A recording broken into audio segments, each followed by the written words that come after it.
Kim Speeder from 10 Sigma. Welcome to episode 120 of Transition Tuesday. Today I'll be talking about transition for students with learning disabilities. Right now I'm going to switch over to a short slide presentation to share this information. 10 Sigma's Transition Tuesday, episode 120. Transition for students with specific learning disabilities.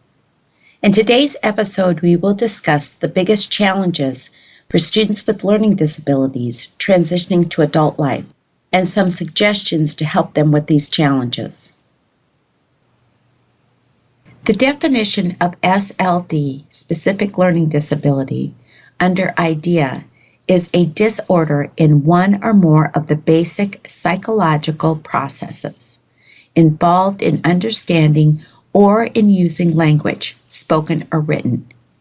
This disorder may manifest itself in the imperfect ability to listen, think, speak, read, write, spell, or do mathematical calculations. Included in the disorder are perceptual disabilities, brain injury, minimal brain dysfunction, dyslexia, and developmental aphasia.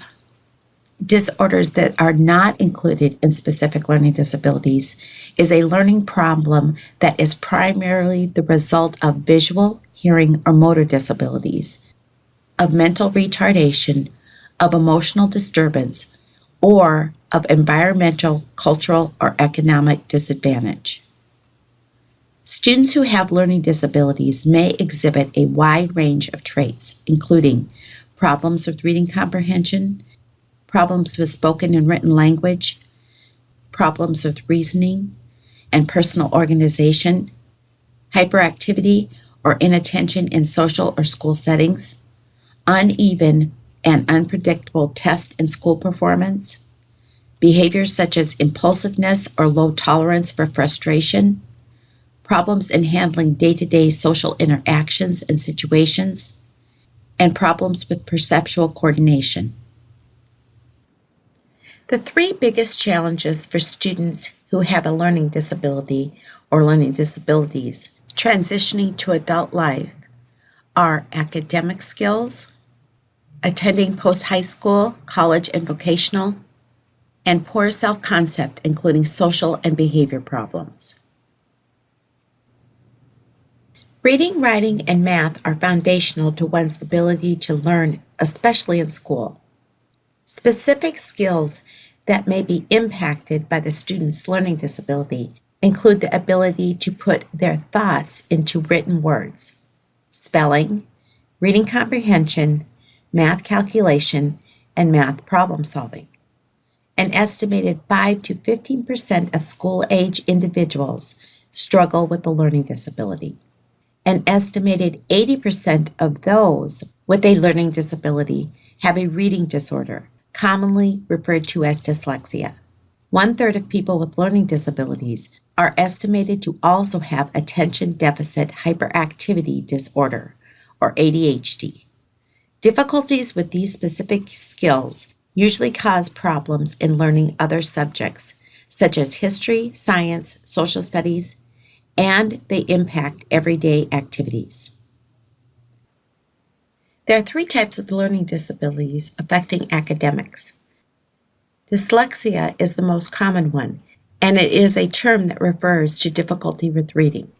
People with dyslexia have difficulty connecting letters they see on a page with the sounds they make.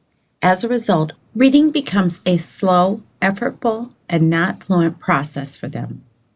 Adolescents and adults affected by dyslexia often try to avoid activities involving reading, including reading for pleasure and reading instructions. They often gravitate to other mediums such as pictures, video, or audio. The second type of learning disability is dysgraphia. It is a term used to describe difficulties with putting one's thoughts onto paper.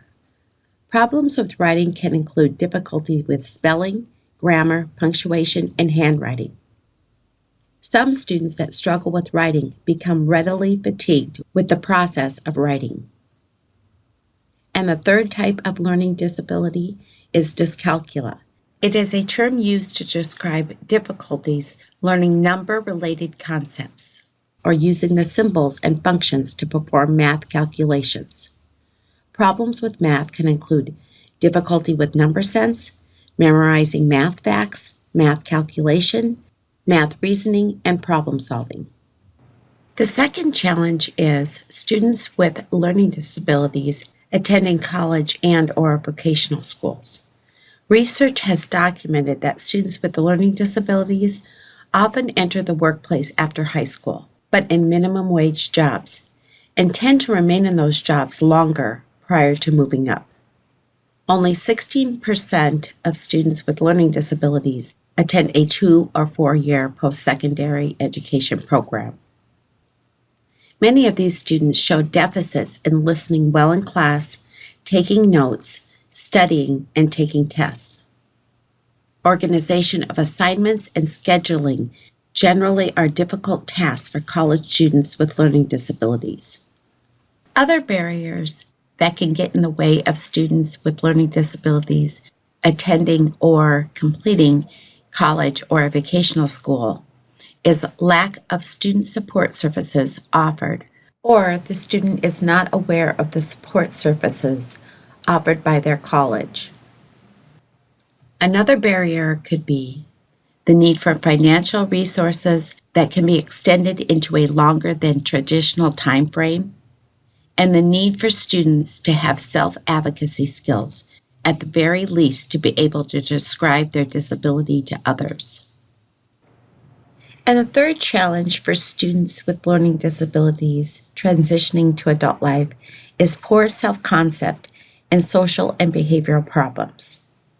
Learning disorders, if not recognized and managed, can cause problems throughout the person's life beyond having lower academic achievement.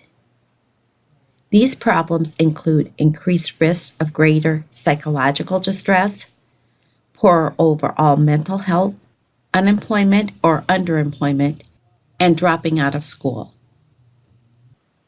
Here are some suggestions for improving post-secondary outcomes for students with learning disabilities.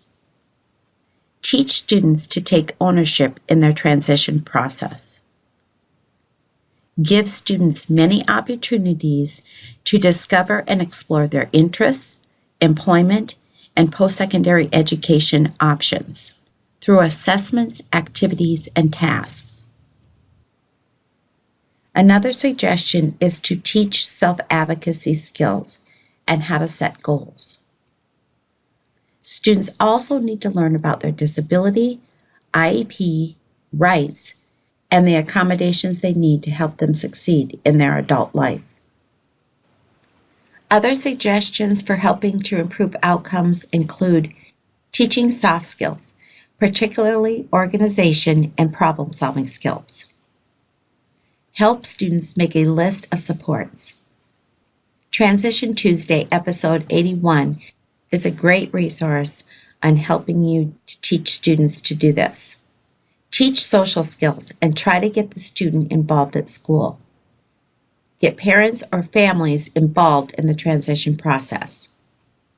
And have the student volunteer and/or participate in a work-study program. This will give the student a little taste of what employment will be like as an adult. For today's bonus, I'll be sending you information and resources to help students who have a learning disability transition to adult life. Thank you for watching the video. I hope you use this information to help your students. Be sure to check your email for the bonus we just sent over. If this is the first time you've ever seen an episode of Transition Tuesday, click the link below to receive the bonus. Be sure to like and share the video and leave a comment or suggestion for a future episode of Transition Tuesday. Have a great week. See you next Tuesday.